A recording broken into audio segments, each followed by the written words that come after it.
하이, 안녕하세요. 오랜만에 돌아온 기아 디딤 영상입니다. 오늘은 내수공 24번째 시간이고요. 우리 미리 스포를 하자면 24번째 내수공과 24번 내수공까지 하면 기아 전체 개념 부분에서는 끝이 나게 됩니다. 조금만 더 힘을 내서 공부를 하도록 해요. 자, 오늘 배울 내용은 바로 공간 좌표라는 겁니다. 우리가 좌표라는 거를 아예 배운 적 없는 게 아니라 어떤 좌표를 배웠었냐면 우리가 1학년 때까지 지금까지는 어떤 좌표에 대해서만 공부를 했었냐면 바로 평면 좌표에 대해서 공부를 했었습니다. 즉 2차원적이죠. 얘는 2차원 세계에서 축이 두 가지가 존재합니다. 어떤 축? 그렇지. X축과 그 다음에 Y축 이렇게 해서 우리가 뭐 그래프를 그리거나 점을 찍거나 점 사이에 거리 구하거나 뭐 2차함수, 3차함수, 미분, 극한, 뭘 배우든지 간에 바로 이 모든 것들이 이 평면 좌표에서 이루어졌었다. 그쵸? 그리고 이 두 축이 만나는 점을 우리는 원점이라고 했었습니다. 자, 그런데 여기에 우리 이렇게 점을 찍어서 예를 들어서 A, B라고 한다면 A를 X좌표, B를 Y좌표라고 했었죠. 자, 이제 우리는 공간이니까 2차원이 아니라 얘를 3차원으로 확대를 시키는 겁니다. 즉, 우리 기하를 배우는 친구들만 이 공간 좌표에 대해서 공부를 하게 되는데요. 여기에 그냥 축을 하나 더 추가를 해주면 됩니다. 얘를 우리는 XY 다음 Z라고 하겠죠. 이렇게 하면 3차원적인 공간에 우리가 어떤 점을 찍고 그 점을 좌표로 표현할 수가 있게 됩니다. 자, 그런데 우리가 통상적으로 일반적으로 어디가 X축, Y축, Z축이 돼도 상관없지만 보통은 여기가 Z축이 되도록 많이 표현하는 편입니다. 교과서든 모든 뭐 문제, 뭐 수능이든 모든 각종 시험에서도. 그러니까 여러분들 요 그림에 좀 더 익숙해지시면 좋을 것 같아요.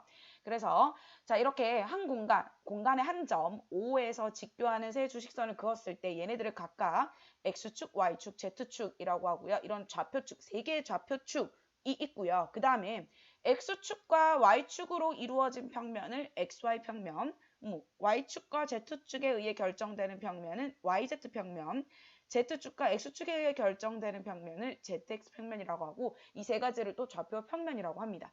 그래서 세 가지 좌표축 XYZ축과 XYYZ, ZX 평면이라는 세 가지 평면으로 이루어진 이 공간을 우리는 좌표 공간이다 라고 얘기를 합니다. 자, 그러면 이 좌표 공간에서 우리는 점을 찍어서 그 점을 어떻게 표현할 건지에 대해서 한번 배워보도록 할게요. 자, 예를 들어서 어떤 점이 있어요. 어떠한 점 P가 있습니다. 그쵸? 자, 그러면 우리 이 P라는 점을 우리는 이렇게 P에 대응하는 세 실수의 순서상으로 표현이 가능합니다. 그리고 이렇게 순서상으로 표현할 때 이 첫 번째 있는 게 당연히 무슨 좌표? 그렇지, X좌표고요. 여기 있는 게 Y좌표고요. 이 점의 Z좌표를 우리는 각각 ABC 순서대로 합니다. 어디서 많이 보던 것 같죠? 결국에는 우리가 원래 알고 있던 평면 좌표에서 X좌표, Y좌표, A, B라고 표현하는 거에서 Z좌표가 하나 추가된다라고 생각을 하면 됩니다. 그래서 어떤 공간상의 어떤 점은 이 하나의 실수 순서상과 1대1 대응을 시킬 수가 있거든요. 그래서 우리는 이때 이 점 P의 P를 A, B, C라고 하고요. 얘를 우리는 뭐라고 부르냐면 점 P의 공간 좌표다라고 부릅니다. 자, 우리는 이제 계속 좌표 공간 위의 점의 공간 좌표를 표현하는 방법에 대해서 배울 거거든요. 자, 그러면 근데 이거 한번 볼게요. 어떤 평면 위에 있는 점의 좌표를 한번 보도록 할게요. 예를 들어서 XY 평면 위에 있어요. 그 말인즉슨 무엇일까? XY 평면 위에 있으니까 Z좌표가 자연스럽게 뭐가 돼야 될까요? 0이 돼야 되겠죠. 그럼 만약에 YZ 평면 위에 있는 점의 좌표는 뭐가? 그렇지. X의 좌표가 0이겠죠. 반대로 ZX 평면 위의 점은 어떤 좌표가? 그렇지. Y좌표가 0이다 라고 얘기할 수가 있겠죠. 자, 여러분들 그냥 어렵게 생각하지 마세요. 오늘 배우는 내용들은 여러분들이 그냥 다 아는 내용이야. 자, 우리가 다시 볼게요. 우리가 원래는 평면 좌표가 있었습니다. 평면에서의 좌표가 있었거든요. 평면 좌표에서 얘가 공간 좌표 3차원으로 확장이 됩니다. 그러면 다 똑같은데 결국에는 뭐가 추가가 되는 거예요. 그렇지. Z좌표 하나가 추가가 된다라고 생각하시면 되겠습니다. 그러니까 예를 들어서 Z좌표가 추가가 된다. 뭐 우리가 다음 시간에 내분점, 외분점, 중점 배울 때도 마찬가지, 뭐 구의 방정식 배울 때도 마찬가지. 우리가 평면 좌표, 좌표 평면에서 일어나는 모든 일들에 대해서 Z좌표 하나만 더 추가해주면 된다라는 것만 기억하시면 됩니다. 자, 한번 볼게요. 그럼 자, 우리 어떤 점 P가 있겠네요. 자, P 2, 3, 마이너스 4라는 어떤 점이 있습니다. 자, 예를 들어서 굳이 우리가 얘를 한번 표현해 보자면 여기 Z, X, Y라고 둔다면 X가 2고요. 그 다음 여기를 우리가 보통 X, Y, Z라고 한다고 했죠. 죄송합니다. 그럼 X가 2, Y는 3인데 Z가 마이너스 4니까 이렇게 내려온 이 점이 바로 P다라고 할 수가 있겠죠. 자, 그런데 얘를 XY 평면에 내렸어요. 아까 우리 뭐라고 했냐면 XY 평면에 내리면 뭐가? 그렇지, Z가 0이라고 했죠. 그럼 이 점의 좌표는 뭐가 될까요? 그렇지, 2, 3, 0가 되겠죠. 이 Z가 0으로 바뀌면 된다, 그치? 자, 이번에는 Z축에 내린 수선의 발이에요. 즉, 어떤 점이 이 Z축 위에 있다. 얘를 이렇게 Z축 위에 수선의 발을 이렇게 내리는 거죠. Z축 위에 있는 점은 어때요? 그렇지. X도 0이고 Y도 0입니다. 그러니까 X, Y 좌표를 모조리 다 0으로 만들어준 0, 0, 마사가 되겠죠. 자, 이번에는 대칭이동 한번 해볼게요. 대칭이동. 자, YZ 평면에 대하여 대칭. 이렇게 생겨먹은 YZ에 대해서 얘를 대칭시키면 뭐의 좌표만 바뀌죠? 그렇지. X 좌표에 뭐가?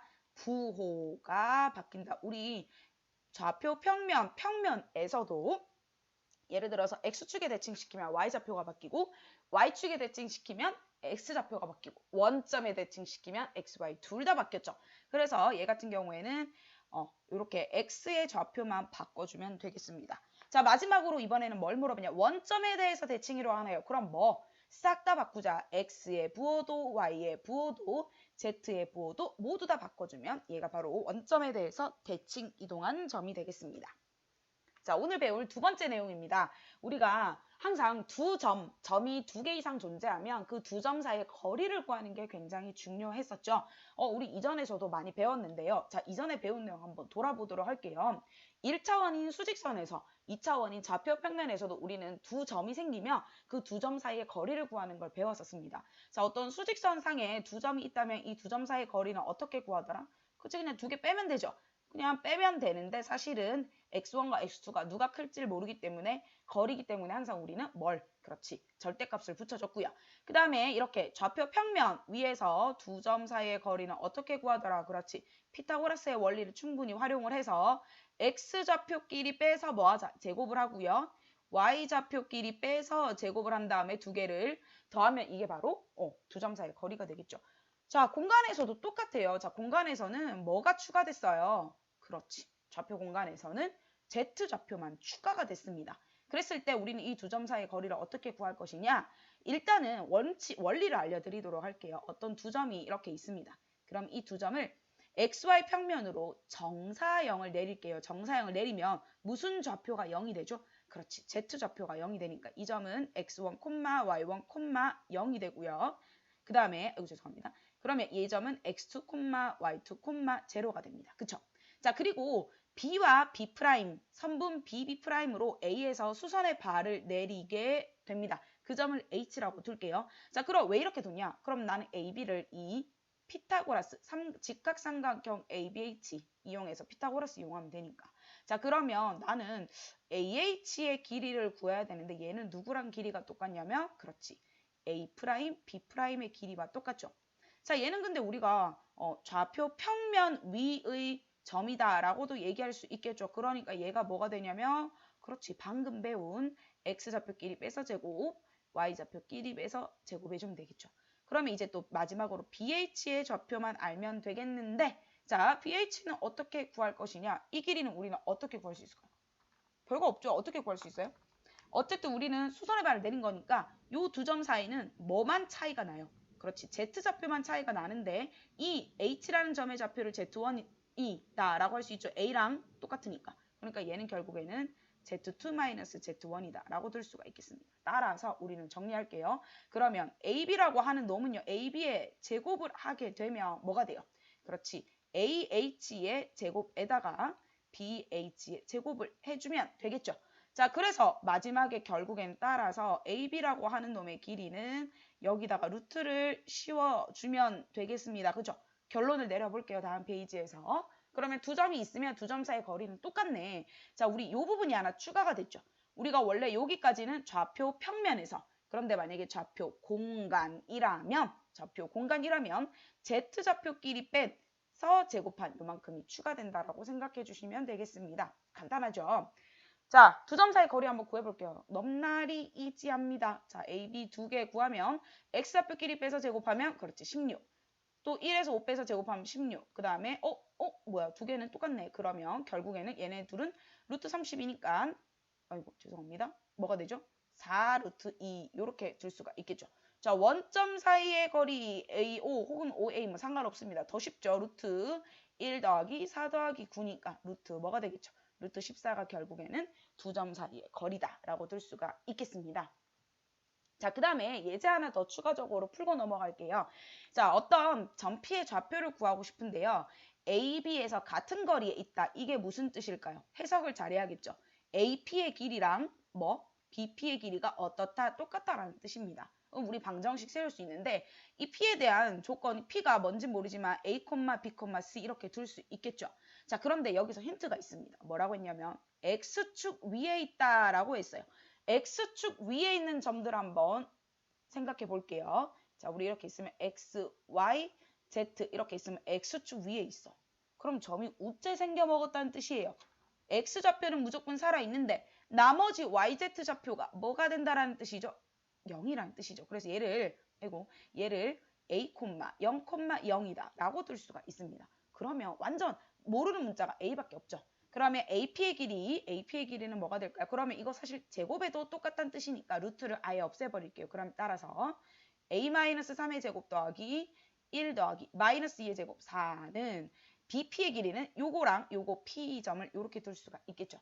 요 점과 요 점 사이 BP의 거리는 A-1의 제곱 더하기 0 더하기 25 이렇게 되겠죠. 그럼 여기 A제곱 없어지고 결국 A에 관한 1차식만 남게 되니까 A의 값을 우리는 마이너스 3이라고 구할 수 있고요. 따라서 우리 점 P를 마이너스 3,0,0이다 라고 들 수가 있습니다. 그러니까 어디 위에 있는 점이다 라는 게 아주 결정적인 힌트가 되겠습니다.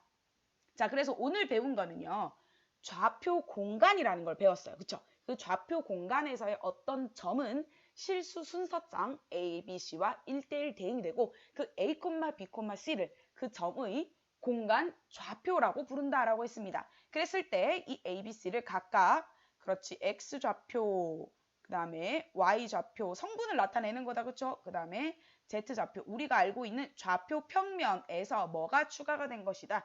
Z좌표 하나가 추가된 것이고 두 점 사이의 거리도 마찬가지 우리가 원래 알고 있던 것처럼 X끼리 빼서 제곱하고 Y좌표끼리 빼서 제곱하고 한 거에다가 Z좌표끼리 빼서 제곱한 거 더해주기만 하면 된다. 오늘 배운 핵심적인 내용이고요. 여러분들이 충분히 1학년 때, 2학년 때 지금까지 배운 기본적인 평면 좌표에 관한 내용들로 충분히 활용해서 할 수 있으니까 문제 꼼꼼하게 한번 풀어보시기 바랍니다. 자, 오늘의 과제 내드리도록 할게요. 오늘은 내용들이 그렇게 많지 않기 때문에 앞페이지의 형성평가 스텝 1까지가 다 완료가 됩니다. 여러분들 앞페이지 모두 다 완성을 해주시고요. 마찬가지 출력 안 되는 경우 쌤이 받아가라 했었는데 많이 받아가는 친구들이 없긴 했었어요. 여러분들 필요하신 경우에는 출력하시고 다음번에도 필요하신 경우에는 미리 받아가시기 바랍니다. 출력이 안 되는 경우에는 A4 용지에 받아 써주시면 되는데 답만 적지 마시고요. 전체적인 개념과 모든 내용들을 다 써주시기 바랍니다. 꼼꼼하게 풀어주시고요. 마찬가지 스텝 2, 3까지 해결한 경우에는 뒷면까지 사진 찍어가지고 제출해 주시면 세특에 적극적으로 반영하겠습니다. 자, 우리 이제 3차원의 세계로 들어오게 되었어요. 기하를 배우는 친구들만 유일하게 공부할 수 있는 아주 새로운 단원이죠. 공간의 세계로 우리의 어떤 개념을 확장시켜 보도록 하겠습니다. 자, 내수공 이제 디딤 영상도 얼마 남지 않았네요. 여러분들 온라인 기간 동안 열공하시고 다음 주에 만나요. 끝!